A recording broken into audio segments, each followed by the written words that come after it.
Episode के start में Tang सन जो कि वू को रिवाइव करने में कामयाब हो गया था, वो अपनी पावर्स के लगने से नीचे गिरने वाला होता है, मगर वू अपनी पावर से उसे नीचे गिरने से बचा लेती है क्योंकि टैंग सन ने उसकी खातिर अपनी 5 सोल रिंग्स यूज़ कर ली थी। इसलिए ये सोच के वू अपसेट हो जाती है, जिस पे टैंग सन उसे कहता है कि अगर तुम्हें रिवाइव करने में मेरी जान ही क्यों ना चली जाती तो मैं वो भी खुशी से कुर्बान कर देता।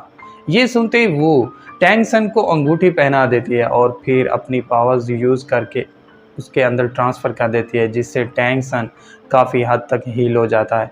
जिस पे टैंग सन उसे बताता है कि तुम्हें रिवाइव करना डा मिंग और मिंग की आखिरी ख्वाहिश थी।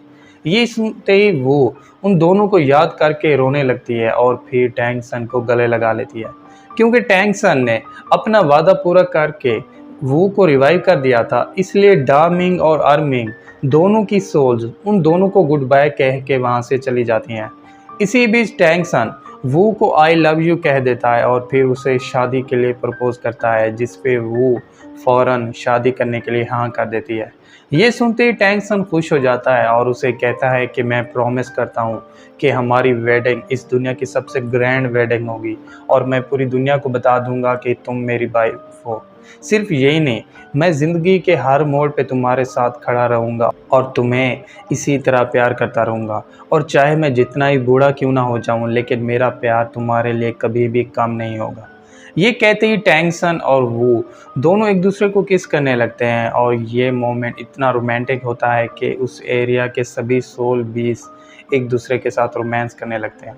अब अगली सुबह टैंग सन जिसने अपनी 5 सोल रिंग्स खो दी थी, वो एक जगह पे बैठ के अपनी पावर्स को कल्टीवेट करने लगता है, जिस पे उसे रियलाइज़ हो जाता है कि उसकी मेडिटेरियंस और बोन्स डैमेज नहीं हुई लेकिन उसकी स्पिरिट पावर काफ़ी डैमेज हो चुकी है क्योंकि उसके पास ओशन गार्ड के ट्राइडेंट की लाइट पावर थी। इसलिए वो उसकी मदद से अपनी खोई हुई स्पिरिट पावर को दोबारा इकट्ठा करने लगता है। सिर्फ यही नहीं, वो इस लाइट पावर से अपनी डैमेज की हुई मार्शल सोल पावर को भी आहिस्ता आहिस्ता रिकवर करने की कोशिश करने लगता है क्योंकि ये फिनोमिना बहुत रेयर था। इवन ग्रैंड सोल मास्टर बनने के बाद भी उसने ऐसा कुछ नहीं देखा।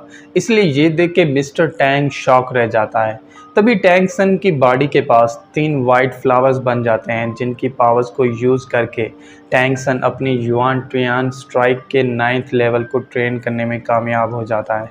क्योंकि टैंग सन युआन ट्रियान स्ट्राइक को ट्रेन करने में कामयाब हो गया था, इसलिए ये देखते ही मिस्टर टैंग उससे पूछता है कि तुम्हारी सोल पावर कितने लेवल पे है, जिस पे टैंग सन उसे बताता है कि मैं अभी 91 लेवल पे हूँ क्योंकि एक साथ 5 सोल रिंग यूज़ करने से उसकी ब्लू सिल्वर मार्शल सोल पूरी तरह से डिस्ट्रॉय हो गई थी। इसलिए ये देख के वो परेशान हो जाती है, जिस पे टैंग सन उसे बताता है कि मेरे पास ट्विन मार्शल सोल्स हैं, यानी ब्लू सिल्वर मार्शल सोल के डैमेज होने का मेरी हैमर मार्शल सोल पे कोई असर नहीं पड़ता, और जैसे ही मैं दोबारा सोल रिंग्स को ऑब्जर्व करूँगा तो मेरी ब्लू सिल्वर मार्शल सोल भी वापस लौट आएगी।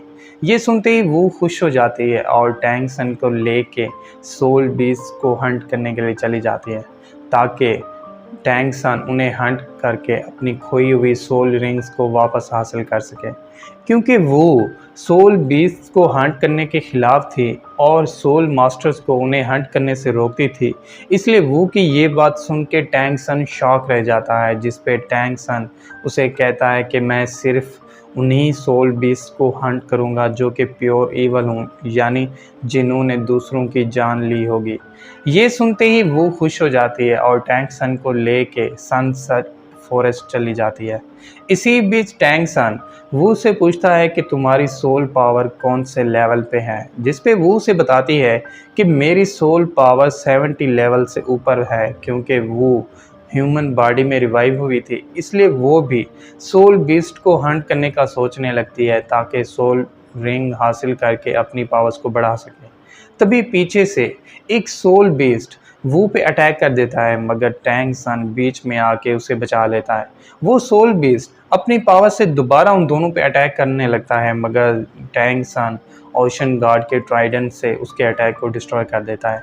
जिसके बाद रिवील होता है कि वो सोल बीस्ट एक बूरो डीमन स्पाइडर है जो कि साइज और पावर में बेबी डॉग के डीमन स्पाइडर से काफ़ी बड़ा है। अब बिना वेट किए वो डीमन स्पाइडर उन दोनों के साथ फाइट करने लगता है। वो अपने पावरफुल मूव से उन दोनों पे अटैक कर देता है। इसी बीच रिवील होता है कि वो बूरो डीमन स्पाइडर पिछले 5 डेकेड से अपनी पावर्स को कल्टीवेट करता आ रहा है, जिससे उसकी पावर काफ़ी हद तक बढ़ चुकी है। उसकी पावर्स को देखते ही टैंक सन खुश हो जाता है और कहता है कि ये बीस्ट मेरी 4th रिंग को रिप्लेस करने का सबसे बेस्ट ऑप्शन है, जिस पे बिना वेट किए टैंक सन अपने डीमन एक्स मूव से उस पर अटैक कर देता है और उसकी एक टांग काट देता है। ये देख के वो डीमन स्पाइडर काफ़ी गुस्सा हो जाता है और अपनी पावर से दोबारा उन पे अटैक करने लगता है, मगर टैंक सन दोबारा अटैक करके उसकी दूसरी टांग भी काट देता है। क्योंकि टैंक सन उसे काफ़ी हार्ड कर रहा था, इसलिए ये देख के डीमन स्पाइडर ज़मीन के नीचे चला जाता है और नीचे से वो पे अटैक कर देता है, मगर टैंक सन बीच में आके उसकी जान बचा लेता है। क्योंकि उस डीमन स्पाइडर ने वू को हर्ट करने की कोशिश की थी, इसलिए ये देख के टैंक सन बहुत गुस्सा हो जाता है। वो अपनी हैमर मार्शल सोल से उस डीमन स्पाइडर पे अटैक कर देता है, जिससे वो काफ़ी ज़्यादा हर्ट हो जाता है। ये देख के वो डीमन स्पाइडर टैंक सन की 4th रिंग जैसा स्पेल एक्टिवेट कर लेता है और उससे उन दोनों पे अटैक करने लगता है। क्योंकि डीमन स्पाइडर का ये अटैक बहुत पावरफुल है, इसलिए टैंक सन अर्मिंग की दी हुई पावर्स को यूज़ करने लगता है और उसके ग्रेविटी मड स्पेल को एक्टिवेट करके डीमन स्पाइडर पे अटैक कर देता है, जिससे उसका अटैक वहीं पे डिस्ट्रॉय हो जाता है। क्योंकि इस अटैक से डीमन स्पाइडर काफ़ी हर्ट हो चुका था, इसलिए टैंक सन अपने डीमन हेल्थ स्पेल से उसे फिनिश करने लगता है, मगर उस अटैक के लगने से पहले ही डीमन स्पाइडर वहां से गायब हो जाता है। ये देख के टैंक सन अपनी पावर से उसे ट्रेस करने की कोशिश करने लगता है, मगर वो डीमन स्पाइडर अपनी ब्रेथ को छुपा लेता है, जिससे टैंक सन को उसे ट्रेस करने में काफ़ी दिक्कत होने लगती है। ये सब देखते ही टैंक सन को याद आ जाता है कि ये डीमन स्पाइडर भी उस डीमन स्पाइडर की तरह है जो कि उन्हें स्टार फॉरेस्ट में मिला था, यानी इस डीमन स्पाइडर के पास भी खुद को इनविजिबल यानी गायब करने की शक्ति है। ये सोचते ही टैंक सन अपनी गॉड किलर डोमेन को ओशन गार्ड की लाइट के साथ मर्ज करके पूरे फॉरेस्ट में फैला देता है और उससे डीमन स्पाइडर की लोकेशन ढूंढने लगता है। टैंक सन की पावर को देख के वो डीमन स्पाइडर उस फॉरेस्ट से भागने की कोशिश करने लगता है, मगर टैंक सन की गॉड किलर डोमेन उसकी टांगों को टच हो जाती है, जिससे टैंक सन को उसकी लोकेशन का पता चल जाता है। अब बिना वेट किए टैंक सन अपनी 8 सोल स्किल से उस डीमन स्पाइडर पे अटैक कर देता है और उसे उसके अंदर फांस लेता है। वो डीमन स्पाइडर वहाँ से बाहर निकलने की कोशिश करने लगता है, मगर 8 सोल स्किल के थ्रेड्स उसे ऐसा करने से रोक लेते हैं। ये देखते ही टैंक सन अपने पावरफुल मूव से उस पर अटैक कर देता है, जिससे वो डीमन स्पाइडर वहीं पे डिस्ट्रॉय हो जाता है। क्योंकि टैंक सन उस डीमन स्पाइडर को किल करने में कामयाब हो गया था, इसलिए ये देख के वो खुश हो जाती है, जिस पे टैंक सन वहीं पे बैठ के उस डीमन स्पाइडर की पावर्स को ऑब्जर्व करने लगता है। तभी कुछ बंदे जिन्होंने अपने चेहरे पे मास्क पहने हुए थे वो और टैंक सन की तरफ बढ़ने लगते हैं। क्योंकि उन बंदों की पावर्स काफ़ी ज़्यादा थी, इसलिए वो उनकी सोल पावर्स को महसूस कर लेती है और इसके साथ ही एपिसोड 214 यहीं पे एंड हो जाता है।